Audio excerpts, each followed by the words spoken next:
Hello everyone, this is the second of the 5 video series on farmers' protests. In this video, we will talk about the Farm Acts 2020 and farmers' demands. Before I describe the new Farming Acts 2020, I would like to discuss what was the initial scenario before these acts. So a farmer with their farmers produce would go to mandis. Mandis are actually government owned big warehouses where farmers are allowed to sell. But the system in mandis is there is a licensed commission agent which acts as a middleman between the farmer and the mandi.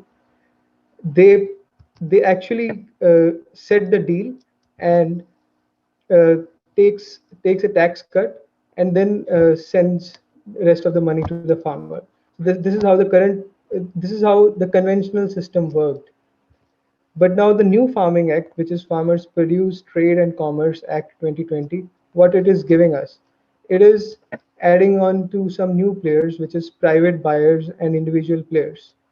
How it will be allowing farmers produce to be sold is through a contract. There will be no commissioned agents. Like if a farmer wants to sell outside mandis, they can sell it, and it is through contract. There will be no tax levied on the produce, and the farmer will get the money straight away. And then next comes what would happen if there is a dispute, if someone is not following the terms and conditions of the farming contract. What would happen? That comes in the second act, Farmers Agreement on Price Assurance and Farm Services Act. This act provides the a dispute resolution mechanism in which the farmer or the other party can go to a subdivisional magistrate, which is a bureaucrat, and that subdivisional magistrate has a conciliation board, which is comprised of the members of farmer side as well as the private buyer side, and they have to resolve that issue at that place. There is no provision of going to a civil court in this act. And then, if we see the third act, which is Essential Commodities Act 2020, in this act, what happens is this is an amendment to Essential Commodities Act 1955.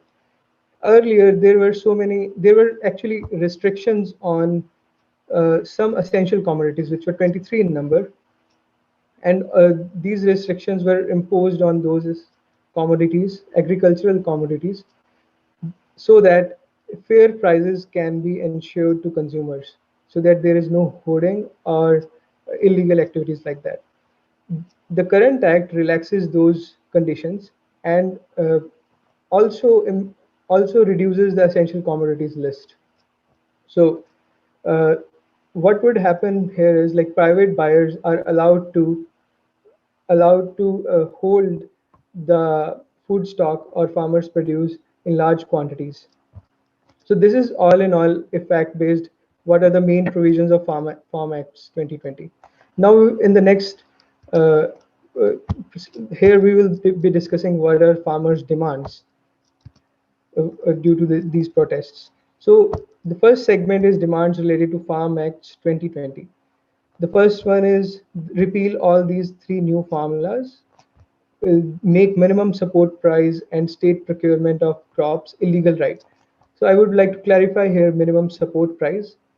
In mandis, when farmers went on to sell their produce, they were given a minimum support price, which is they were ensured that this price would be at which they can sell. They can sell greater than that, but this is the minimum that they will be getting it at when they will be selling at money. But that was only for a few crops or few agricultural products. So they wanted to be a illegal right. Third one is assurances that conventional procurement system will remain, which means mandis should not be uh, eliminated from the system, or they should not be deregulated. The fourth one is dispute resolution, provision for going to civil court, not just a bureaucrat. So they want if a case arises that there is a dispute, uh, not just this SDM level uh, jurisdiction level is required. They also want a provision to go to a civil court. And let's go to the second segment of their demands, which is related to efficiency of system and subsidies. So they want to implement Swaminathan panel report and peg MSP at least 50% more than weighted average cost of production. The second one is cut diesel prices for agricultural use by 50%. And third one is abolishment of the Electricity Ordinance 2020. Let me explain. So MSP here again is minimum support price. So these demands, which are outside the Farming Acts, were some demands which were long standing due for the farmers, because this Swaminathan panel report was passed in 2006, and these subsidies or these system level efficiencies are not yet implemented. So they are asking for a backlog of 10 years. So what they're asking is increase the current price of MSP by 50%. Also, they want some subsidies on diesel prices, because diesel is required to run tractors and uh, and run combines and other machinery in agricultural activities. Another is electricity ordinance. So recently, government has passed and reduced subsidies on usage of electricity. Electricity is required to pump water and give it to crops. So this essentially increases their operational cost. So they want this abolishment. And then the next set of demands is related to stubble burning. So farmers in certain segments or certain geographical regions of India have uh, produce wheat and rice. So uh, after the harvest of wheat, what happens is the the stock. There are things like the stubble from the wheat harvest has to be burnt. Like there are no provisions, there is no cellar, and farmers they do is they burn it, and that causes a lot of air pollution in the regions of Delhi and NCR. So recently, government has criminalized that activity and actually arrested certain people, like certain farmers who are burning that stubble. So the demand is that we should decriminalize stubble burning, and also release those farmers who are being arrested for this. This is coming from another, like I want to give some context here. Uh, Farmers also want that if the government doesn't want them to do stubble burning, they should also provide incentives or mechanisms to send the stubble to some other places, like because they do not have any warehouses to keep it, and they have to cultivate the next crop. So these are the major demands of the farmers. Now let us go to um, another constitutional demand. Center should not interfere in state subjects, and the decentralization should be in practice.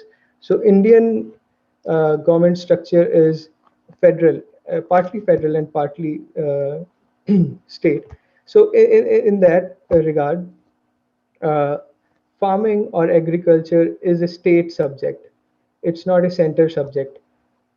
And by making these acts, Farm Acts 2020, uh, it is seen that like center has taken responsibility of the state subjects, and their demand is center should not interfere in state subjects, and the decentralization should be in practice.